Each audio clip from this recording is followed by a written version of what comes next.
The roar of the waves drowns out the beat of the drums. Masts bend, ropes are taut, like strings ready to snap. A storm over the Mediterranean Sea tears the sky, and thousands of legionaries pray to gods whom they never asked for mercy. But who prays louder, the warriors or the sailors? For on board these ships their fates are intertwined into one, the fate of Rome. And while the sea heroes triremes into the abyss, one question will torment us until the end of this story. How did people accustomed to land endure the sea's fury? Historians write that during the Punic Wars the Roman fleet reached an incredible scale. More than 300 ships and over 100,000 people on board. Polybius noted that during the campaign to Sicily, a storm off Cape Camarina destroyed almost the entire fleet. This was not a battle, but a fight with nature. And the Romans lost. On these vessels were not only rowers, but also legionaries, land fighters, who were temporarily turned into sailors, as if tigers were forced to swim. Rome called these warriors classiari, soldiers of the fleet, who were often thrown into the marine abyss without experience or training. Imagine you are standing on the deck of a quinquereme, a 50-meter colossus with 5 rows of oars. The air is thick with tar, sweat and fear. A wave crashes onto the bow, like a battering ram, and salty foam lashes your face. Below, in the dark holds, hundreds of rowers sit 3 to an oar, tied to benches so they wouldn't be washed overboard. They hear the ship creak, as if a giant groans in pain. The term that defined the order of movement of such vessels was ordore morum, the formation of oars. It set the rhythm for the entire machine, where every hand and every muscle served one breath. Break the rhythm and the ship breaks, like a bone under a blow. A storm for a Roman sailor was not just a disaster, it was a test of his body and spirit. Tacitus wrote that seasickness broke legionaries more severely than any wound. Nausea, dehydration, fear, all this deprived even veterans who had gone through dozens of land campaigns of strength. And yet the Romans did not abandon the seas. They saw in them not chaos, but a path. To power, to glory, to the bread of Egypt and the gold of the East. It was the sea that was meant to bind the empire, but first they had to learn to endure it. Excavations in Ostia, Rome's ancient port, revealed amphorae found in sunken warehouses, their contents frozen as if time itself, wheat, oil, tar. All this traveled along routes where every storm could turn into a tragedy. And behind every barrel stood people who had to fight not only the sea, but also themselves. A legionary, accustomed to marching under the scorching sun, at sea became a prisoner of the pitching. He could not lean on the ground, could not straighten up under the weight of his shield. Here his enemy was not iron, but the wave. Plutarch wrote that sailors suffering from seasickness prayed not for salvation, but for death, because their bodies ceased to obey. And yet, when the storm receded, these same people again took up their oars, dried their cloaks, and moved on. Because duty to Rome was greater than fear. They were taught to endure pain, but the sea taught them to endure helplessness. When the sky tore open over the Mediterranean Sea, the Romans understood for the first time the empire's power was measured not only by the number of swords, but also by the number of people capable of surviving a storm. But the sea forgives neither bravery nor discipline, and the next wave was already rising on the horizon. The one that forever changed the fate of the Roman fleet. Dawn over Ostia, not the start of a day but a test of nerves. Work bustles on the quays. Overseers shouts, the creak of winches, the smell of tar and fresh resin. Here, among hundreds of ships, legionaries become not fighters, but porters, carpenters, rowers. Everyone knows, what awaits them beyond the horizon is more terrifying than any enemy. For the sea accepts no oaths. Historians write that before major campaigns, such as the expedition to Carthage in 256 BC, Rome prepared entire flotillas of hundreds of ships. According to various sources, up to 30,000 warriors became classiarii, soldiers of the fleet. These were the same legionaries, simply dressed in short tunics and sandals, capable of clinging to the deck even in a downpour. Their task was to fight after landing, but first they had to survive on the ship. Supplies were taken with ounce-level precision. Per person, 2 amphorae of water, 1.5 pounds of hardtack, a little wine, and a piece of salted pork. All this was packed into barrels, which then served as seats during a storm. Archaeologists found remnants of such barrels with carved names of legionaries in Ostia and Carthage, as if they were signing their coffins in advance. The main person on the ship was not the captain, but the navarchus, a naval commander, most often a freedman with sailing experience gained during the war with Carthage. He was subordinate to the praefectus classis, the fleet prefect, usually from the equestrian order. The prefect was Rome's eyes at sea. He was responsible not only for discipline, but also for the souls of the men. Fear reigned on the decks, a fear that could not be shown. Seasickness was considered a disgrace, for a soldier losing control over his body also loses his honor. Tacitus wrote that some commanders forced legionaries to remain on their feet even in the strongest storm, to prevent weakness from overcoming them. But their bodies betrayed their will. They were violently ill, their muscles cramped, and their eyes teared up from the salty wind. The roar of waves, the cry of gulls, the smell of rotting fish and tar, all this mingled with the rhythm of the drums, setting the pace for the rowers. This sound was called pulsus remorum, the beat of the oars. It beat in the heart of every soldier, like the pulse of the empire itself. Break it, and all order would collapse. To endure, legionaries established their own order. They checked their straps, greased the oars, and repeated signals. Commands were given by flags and trumpets, for the human voice drowned in the roar of the sea. One wrong signal could cost hundreds of lives. Those who went to sea for the first time often lost consciousness from the pitching. They were laid in the lower holds, where the air was thick with stench and dampness. The heat there was like in a forge, and only a rare ray of light pierced through the hatches. In these dark compartments, the sea seemed alive. It groaned, pushed, whispered through the planks. Warriors accustomed to land, to steps on the solid stone of roads, suddenly found themselves prisoners of the shifting element. But it was precisely here that a new strength of Rome was forged, the ability to cling not to the land, but to rhythm, to order, to discipline. When the trumpet signal announced the raising of anchors, every heart beat like a drum.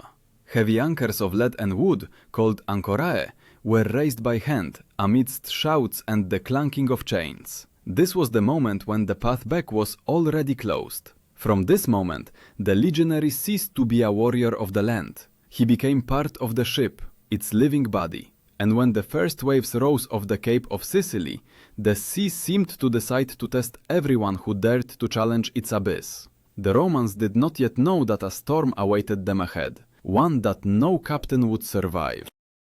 But at that moment, looking at the horizon, they felt it was not just a voyage beginning, but a battle with chaos itself. The sun disappeared suddenly, as if someone had covered the sky with a leaden blanket. A heavy smell of ozone portended disaster. The sea, calm just moments before, began to breathe like a beast preparing to pounce. The Roman fleet, hundreds of ships, stretched for miles, and not a single person knew that a night awaited them ahead, one that would forever change the fate of those who survived. Historians write that the storm of Cape Camarina in 254 BC became one of the greatest disasters for the Roman fleet. More than 150 ships vanished into the abyss. Polybius noted, the destruction was so sudden that they didn't even have time to furl the sails. It wasn't a battle, it was a sentence. Chaos reigned on the decks. Legionaries, accustomed to orderly formations, couldn't keep their footing. Foam lashed their faces. Oars snapped like reeds. The corvus, the heavy boarding bridge for which the Romans were famous in naval battles, now became a death trap. Its iron beak pulled the ship down like an anchor. The sea struck with such force that even experienced navarchi lost their bearings. The order, amputate corvum, cut off the corvus, echoed throughout the fleet. Hundreds of soldiers hacked at ropes, saving at least part of the ships.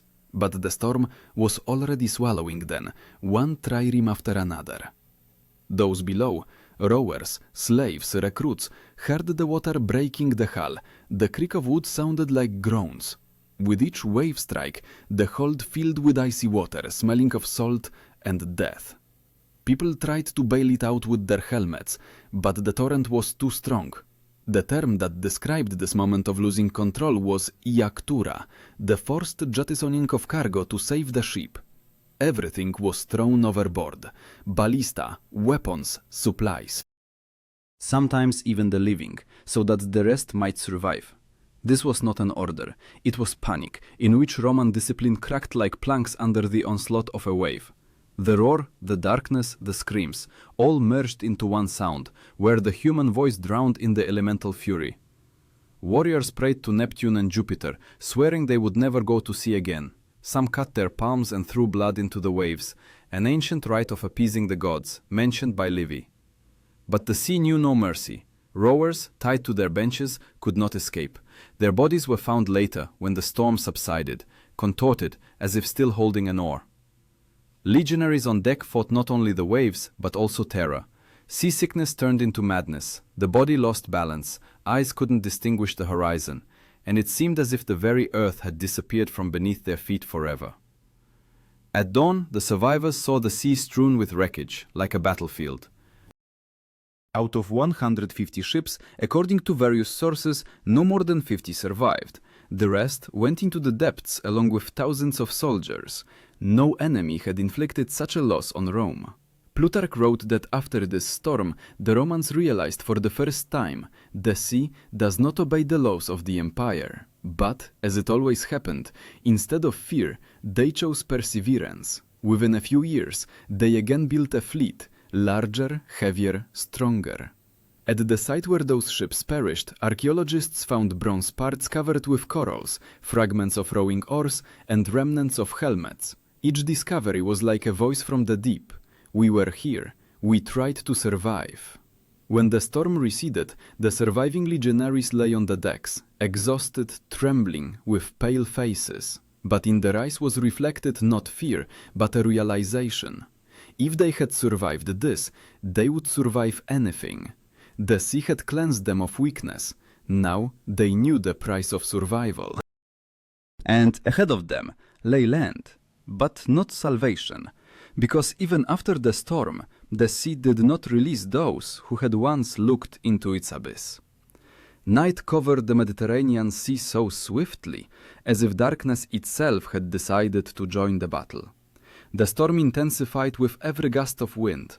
Waves rose higher than the masts, and it seemed as if the sea had decided to overturn the sky.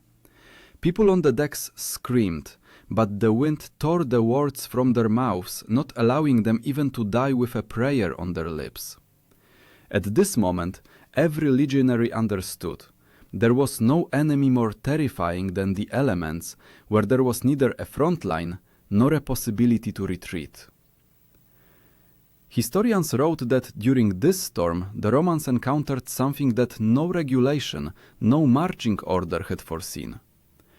Polybius described how captains tried to maintain formation, lining up the ships, but the waves broke the formation faster than orders could be given.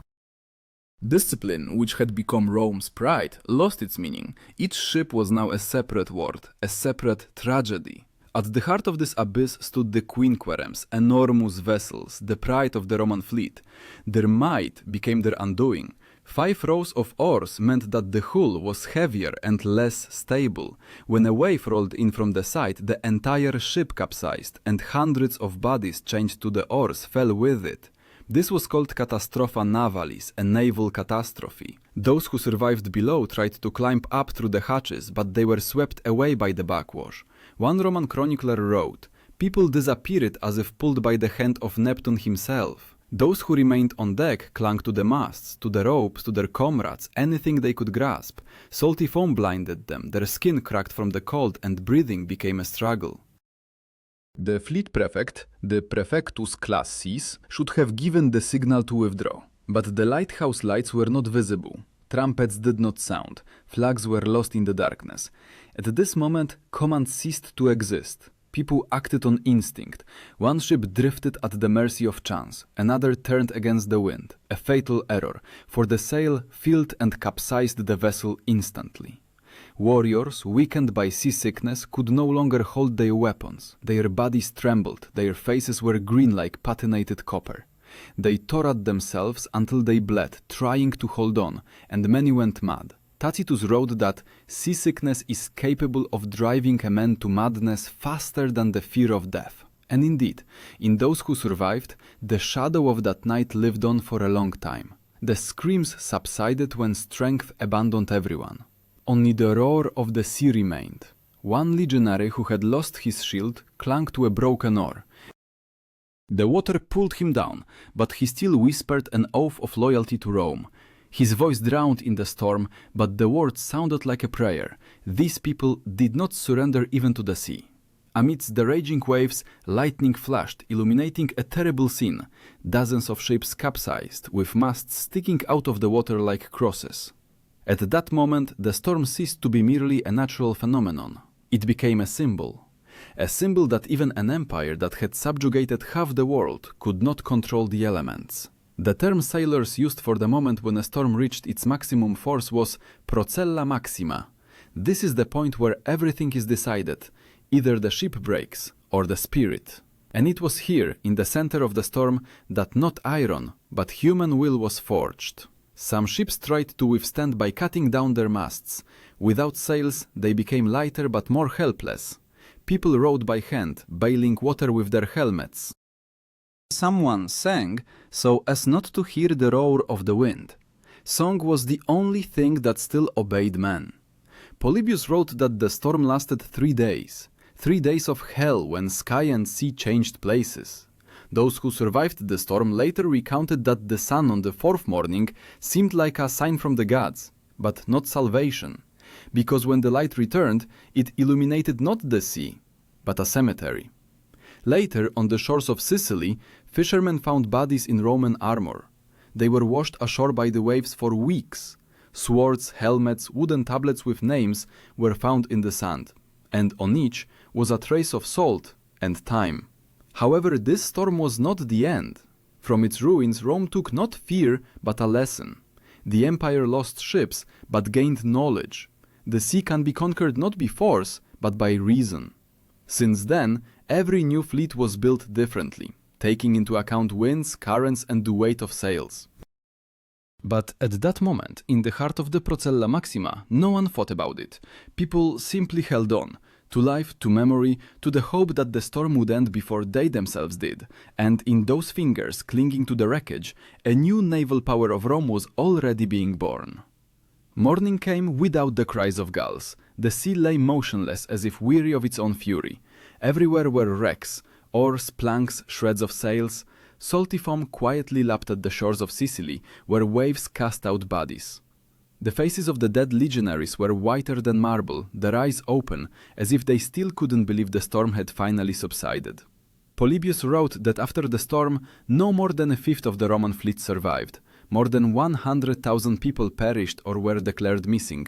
No one counted the rower slaves, their bodies remained in the depths, chained to the oars. This catastrophe became more terrible for Rome than any battle. But in it was born what would later make Rome the master of the seas.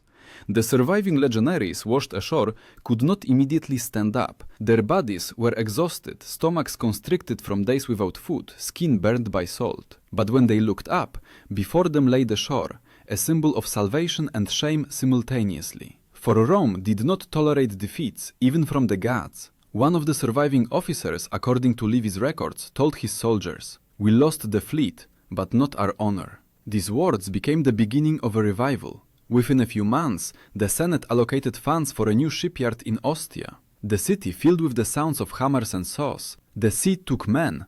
Rome responded with ships. The Romans reevaluated everything, from ship design to logistics. The old, heavy quinquerings were replaced by lighter triremes capable of withstanding storms. Sails became shorter, hulls wider to hold more steadily on the waves. Thus, a new type of ship was born, the Liburna. It was smaller, faster, more agile. Its name would later become a symbol of Roman naval power. This transition from heaviness to mobility became a metaphor for the empire itself. The sea taught the Romans what war could not, humility before nature. Now every legionary knew neither skill nor discipline would save them from the elements if they didn't learn to listen to its breath. In documents from the time of Augustus, the term disciplina maritima, naval training, is found. Its foundation became that very survival in the storm. Now, legionaries were taught not only formation and sword, but also how to distribute weight on deck, how to secure cargo, how to hold on during pitching. Seasickness was no longer considered a weakness. It became a test, mandatory for every recruit. Archaeological findings confirm these changes. In Ostia and Misenum, remains of training pools have been discovered where sailors were taught to row in place, to the sound of drums. On the walls were carved the words, "Durare sicut mare," endure like the sea. But not all lessons could be learned. Many veterans of that storm could no longer look at the water. They avoided docks, lived far from the sea, and closed their eyes at the sound of thunder. Plutarch wrote that the storm left a mark on their souls that time could not erase. Nevertheless, it was these very people who had passed through the hell of waves who became mentors to a new generation of sailors.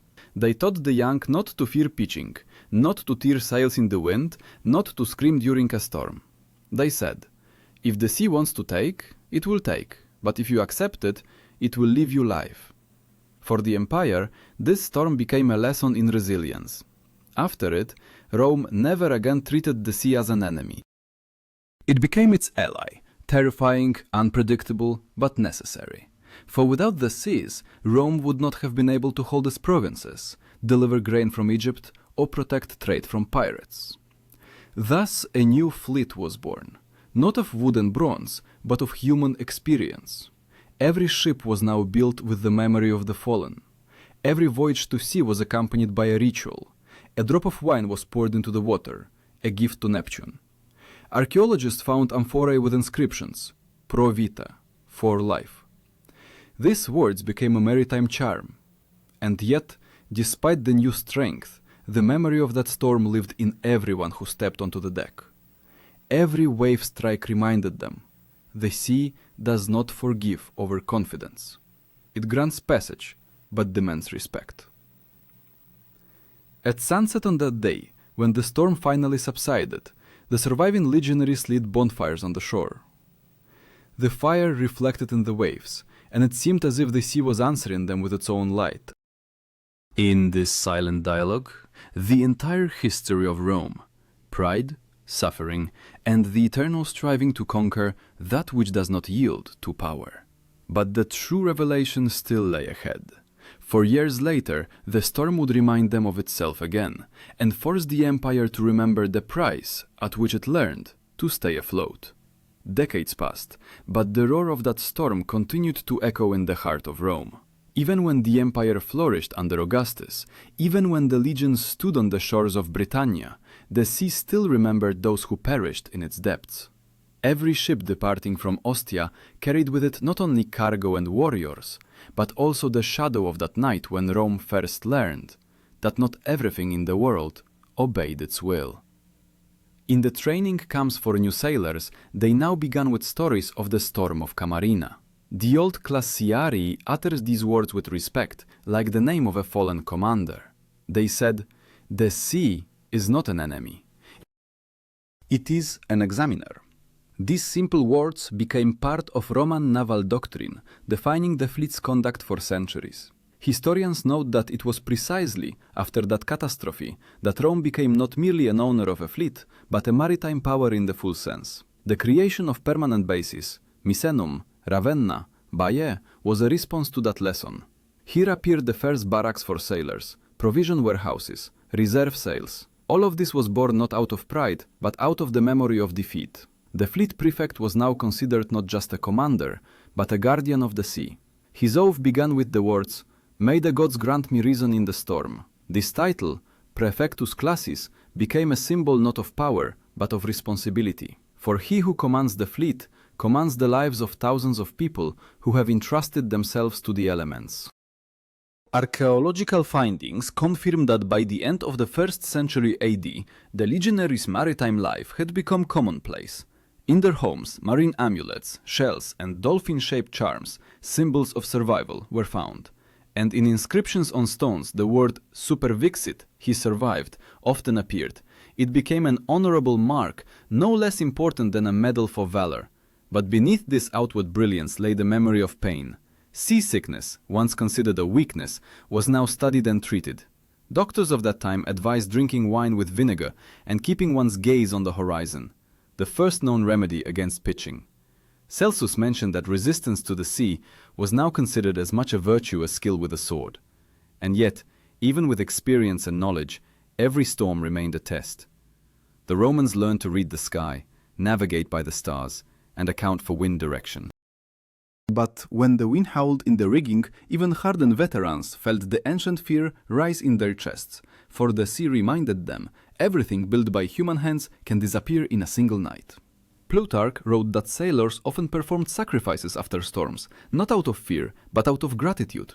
They threw bread, wine, sometimes bronze coins into the water, a sign of acknowledging that life was returned not by themselves, but by the will of the gods.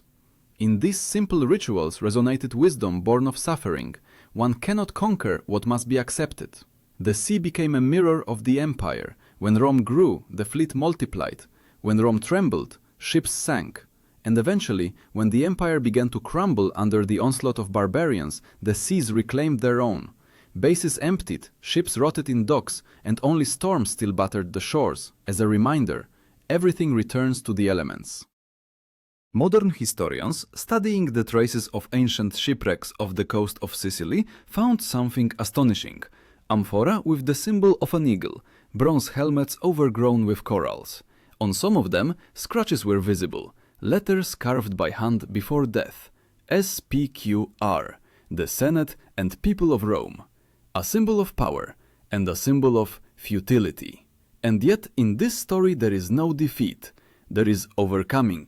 For everyone who survived the storm became living proof that a person is capable of enduring even what they cannot comprehend. The Romans learned not to fear the seas, but to live with them. Their fleet survived centuries, and even after the fall of the empire, the principles of disciplina maritima, naval training, formed the basis of Europe's maritime traditions. When we look at the calm surface of the Mediterranean Sea today, it seems peaceful, but beneath this surface lies the history of thousands of lives given to the winds. Every breath of a wave is a memory of those who rowed against fate, who fought seasickness, fatigue, and the terror of the boundless expanse.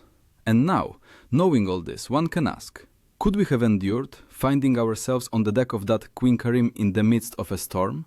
When everything around collapses and only loyalty remains, to Rome, to duty, to oneself. For perhaps the strength of Rome lay not in its swords and not in its legions, but in a person's ability not to surrender even when the elements demand capitulation.